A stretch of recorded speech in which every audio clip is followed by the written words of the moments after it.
And so now we're going to have a video by Tom Bever, and then several more reminiscences, including a couple that I hope I can twist their arm into saying a few words.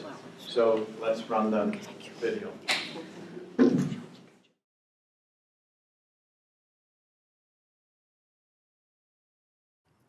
Hello, everyone. I'm Tom Bever. I'm sorry that there is an occasion like this, but I'm grateful to the organizers that it's possible for me to record and for you to hear some thoughts I have, even though, much as I would like to be there, I really can't at the moment. About Jerry. Jerry was a dear friend and colleague, starting in 1962, almost 6 decades ago. He was magnificent, exasperating, considerate, self-centered, delightful, brilliant, intensely moody, explosively funny. Oh, did I mention he was exasperating? But in ways that gave off an electric attraction that was fascinating and drew one in while feeling strangely safe, an ineluctable combination. So here is a bit of the Tom and Jerry show of 6 decades ago. You've seen the picture of a vintage Austin Healey at the beginning of this presentation.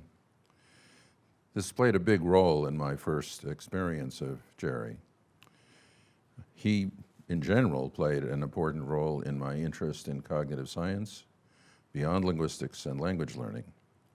So when I was in graduate school at MIT, attempting to get a degree in linguistics and psychology, I lived in a suburb, Belmont, not too far, but nonetheless outside of Cambridge. And he, a fresh postdoc at MIT, lived in a suburb even further out, the name of which I don't remember, but it was on the same line. So he kindly offered to ferry me to and from MIT on a daily basis in the Austin Healey that was his favorite, leaky and temperamental, which reflected his early and enduring Anglophilia.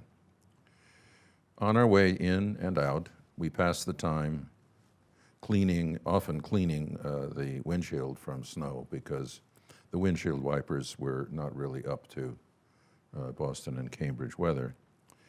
And we started by chance discussing basic issues in what is now termed cognitive science. These especially revolved around language and whether structural properties of language reflected broader cognitive principles that might be relevant for all animals. He came with a background in philosophy and current innovative interest in semantics. I came from a lesser background in linguistics and psychology.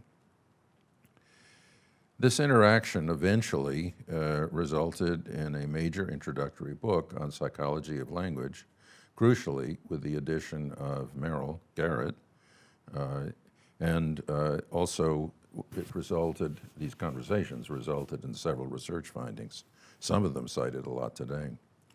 Hans Lucas Teuber, the founder and head of the new program in psychology at that time, really an early version of neuroscience, was extremely hospitable to us.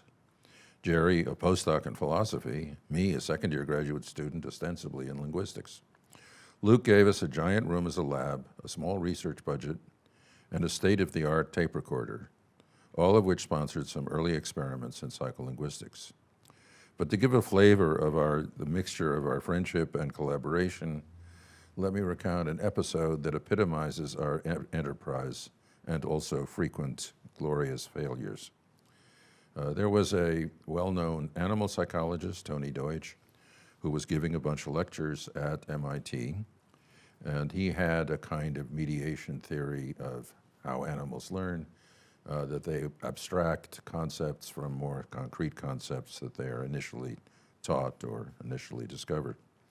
And we decided that we would try to take that one step further and also seditiously disprove some of the more behaviorist assumptions that Tony had.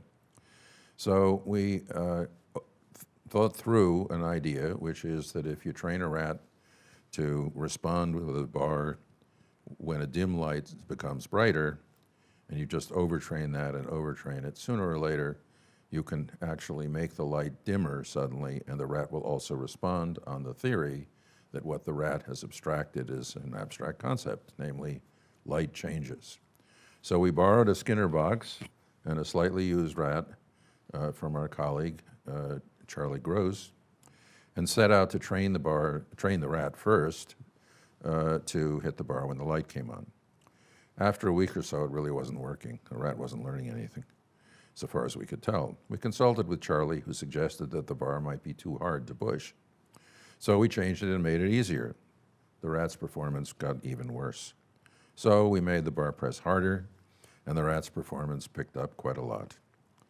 At this point, we realized we did not understand anything about rat cognition, gave the rat back to Charlie, and returned to experimental psycholinguistics, which was somewhat more predictable and manageable. It was years before I took up further studies of animal cognition, but this was a kind of interesting beginning. And as I've said, throughout these kinds of interaction, Jerry and I became fairly close, traded lots of information about our personal lives, our hopes, and even about our past. He was 5 or 6 years older than me, which of course was a century as far as I was concerned at that age. And so his role was indeed kind of as an older brother, which was very warm and very helpful, actually. So Jerry could be searingly funny, as all of you know, I'm sure. Here are some of my favorite Jerry quips, which some of you probably have heard. One that I think is fairly widespread is when he was in Northern California visiting under some circumstances, he thought somebody said to him, "Palo Alto is a wonderful place to bring up a car." This is a phrase that he cherished for decades.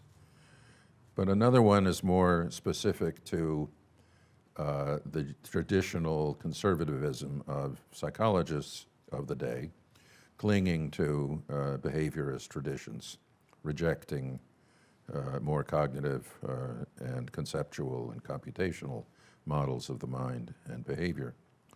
So what he said at some point, it just blurted out, I think, he said, "Trying to stop psychologists from being behaviorists is like giving life jackets to lemmings." I've always cherished that, and I've repeated it many times. Finally, he was spending what I think he found to be a dreadful sojourn in La Jolla, visiting UCSD for some period of time.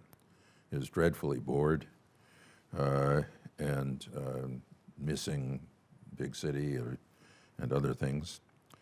And so at some point he said, and again, I think this might have been at a party when he was recounting his experience there, La Jolla is so quiet that if you go out in the evening anywhere on any street in La Jolla, you can hear the ocean from that street, wherever you are, the Atlantic Ocean.